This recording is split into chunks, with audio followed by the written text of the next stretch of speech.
కానీ ఇండ్లు కానీ కోల్పోవడం జరిగింది. ఈ నేపథ్యంలో నిన్నటి నుంచి గౌరవశ్రీ మన ముఖ్యమంత్రి శ్రీ రేవంత్ రెడ్డి గారు, అదేవిధంగా సోదరుడు మరి అదేవిధంగా సీనన్న గారు, మరి మిగతా వాళ్ళంతా కూడా రాష్ట్రంలో ఉన్నటువంటి వారందరూ కూడా ఎక్కడికక్కడ అలర్ట్గా అయ్యి పని చేస్తూ ప్రభుత్వ అధికారులకు కూడా సూచనలు చేసే విధంగా సెక్రటేరియట్లోనే ఒక మరి కంట్రోల్ రూమ్ లాగా ఏర్పాటు చేసుకొని అటు ముఖ్యమంత్రి గారు, ఇటు సిఎస్ గారు, సంబంధిత మంత్రులందరూ కూడా ఫీల్డ్లో ఉండి అలర్ట్ చేసినందుకు మరి గౌరవ ముఖ్యమంత్రి గారికి ప్రత్యేకంగా ధన్యవాదాలు తెలియజేస్తా ఉన్నాము.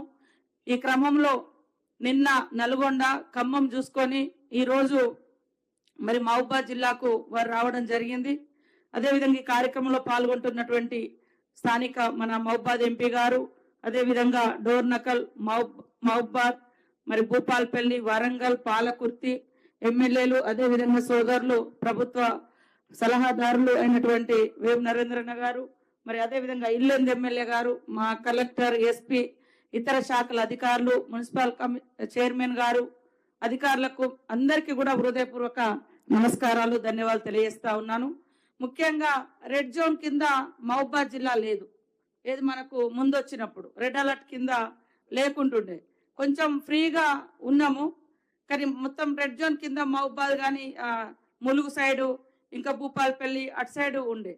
కానీ సడన్ గా 31 నాడు సాయంత్రం ఇది ఎఫెక్ట్ అయి తెల్లారి వరకు గ్రామాలలోకి నీళ్ళు వస్తే మరి ఎంతో సమన్వయంతో స్థానికంగా ఉండేటువంటి జిల్లా యంత్రాంగం అంతా అలర్ట్ గా పనిచేసి ఇవాళ సీతారాం నాయక్ తండా ప్రజల్ని కానీ రావిరాల మహబూబాద్ జిల్లాలో కూడా మహబూబాద్ నియోజకవర్గంలో రావిరాల గ్రామంలో కూడా పెద్ద ఎత్తున పశు సంపద కోల్పోయినరు, బండ్లు కోల్పోయినరు, వాగులలో పడి అన్ని కొట్టుకుపోయినటువంటి పరిస్థితి. ప్రాణ నష్టం జరగకుండా అద్భుతంగా సేవలు అందించినటువంటి మహబూబాద్ జిల్లా యంత్రాంగానికి అందరికీ హృదయపూర్వక ధన్యవాదాలు తెలియజేస్తా ఉన్నాను. ముఖ్యంగా పోలీస్ డిపార్ట్మెంట్ వారు కూడా రాష్ట్రంలో వారందరూ కూడా మొన్న ఖమ్మంలో కానీ ఇక్కడ కానీ అదేవిధంగా మనుగూరులో కూడా ఇళ్లకు నీళ్ళు వచ్చినప్పుడు వారు ఉదయం పొద్దున్నే వెళ్ళి ఎక్కడికక్కడ పోలీస్ అధికారులందరూ మిగతా శాఖలతోటి కలెక్టర్లు కోఆర్డినేషన్ చేసుకొని మరి ఈ యొక్క సేవలు చేయడం జరిగింది. మా ములుగులో కూడా దాదాపుగా రోడ్ల హైవే తెగిపోయి మరి మిగతా రోడ్లన్నీ జల దిగ్బంధంలో ఉంటే రోడ్డు మీద ఉన్నటువంటి 2000 చెట్లను రాత్రి 2:30-3 గంటల వరకు పోలీస్ అధికారులు, కలెక్టర్స్, ఇతర శాఖల మెడికల్ అండ్ హెల్త్ కానీ, శానిటేషన్ సంబంధించినటువంటి డిపిఓలు కానీ, ఆల్ డిపార్ట్మెంట్స్, రెవెన్యూ, పోలీస్ మంచి చక్కని కోఆర్డినేషన్తో ఇప్పటి వరకు మంచి పని చేసుకోవడం మూలంగా ప్రాణ నష్టము జరగలేదు. కాబట్టి ఇట్లాంటి విపత్తులు ఎప్పుడొచ్చినా సమర్థవంతంగా సమన్వయంతో ముందు చూపుతో మరి జిల్లాల వారీగా, మండలాల వారీగా కోఆర్డినేషన్ టీమ్స్ కూడా మనం ఏర్పాటు చేసుకొని, నేను మొన్ననే మరి ఆ రోజు నైట్ ఇక్కడికి వచ్చిన 2 రోజుల క్రితం నైట్ వచ్చి ఇక్కడ నైట్ హాల్ట్ చేసి ములుగు చూసుకొని ఇక్కడికి వచ్చి అధికారులతో రివ్యూ చేసి తెల్లారి వరకు అందరికి కూడా పునరావాసం కానీ ఇతరత్ర ఇబ్బందులు లేకుండా ఏర్పాటు చేసి బాగా నష్టపోయినటువంటి వాళ్ళకు కూడా సీతారాం నాయక్ తండలో కానీ రావిరాలలో కానీ అక్కడ లోకల్ ఎమ్మెల్యేలు, మరి అదే విధంగా పోలీస్ అధికారులు, కలెక్టర్ గారు సమన్వయంతో, ఎస్పీ గారు అందరి సమన్వయంతో వాళ్ళకు నిత్యావసర వస్తువులను కూడా అందించి కొంత రిలీఫ్ ఇవ్వడం జరిగింది. కాబట్టి అధికారులందరం కూడా ఎప్పుడు ఇప్పుడు ఎక్కడెక్కడైతే డ్యామేజ్ అయిందో అది ఖచ్చితంగా ఒక హిస్టరీ లాగా నోట్ చేసి పెట్టుకోవాలి.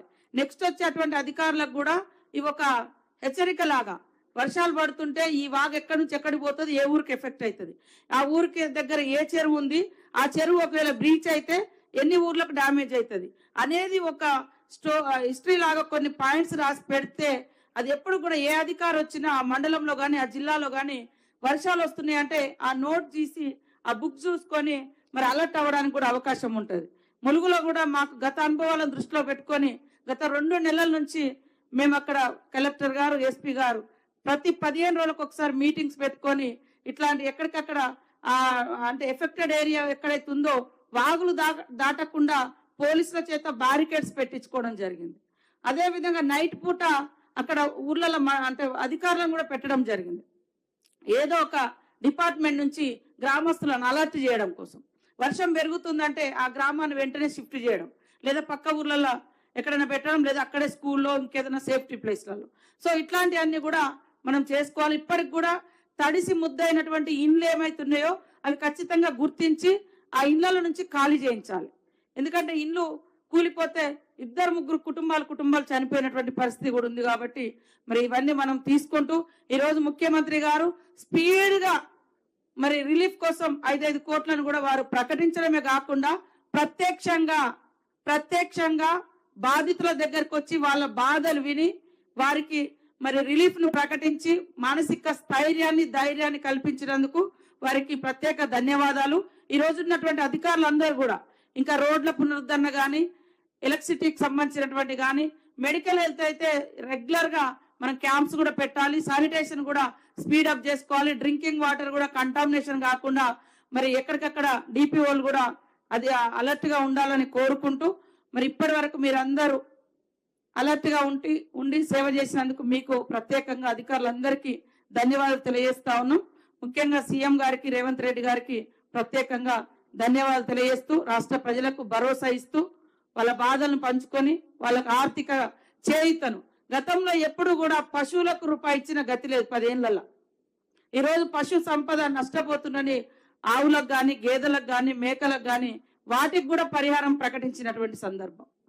కాబట్టి మనమంతా ఈ ప్రభుత్వం యొక్క లక్ష్యాన్ని, ప్రభుత్వం ప్రకటించిన ప్రతి రూపాయిని నిజంగా నష్టపోయినటువంటి బాధితులకు చేరవేసే విధంగా మానిటరింగ్ కమిటీ వేసుకొని మండలాల వారీగా, గ్రామాల వారీగా వేసుకొని కలెక్టర్ గారు మానిటరింగ్ చేసుకుంటూ బాధితులకు అందించే విధంగా కృషి చేయాలని కోరుకుంటూ అందరికీ నమస్కారాలు.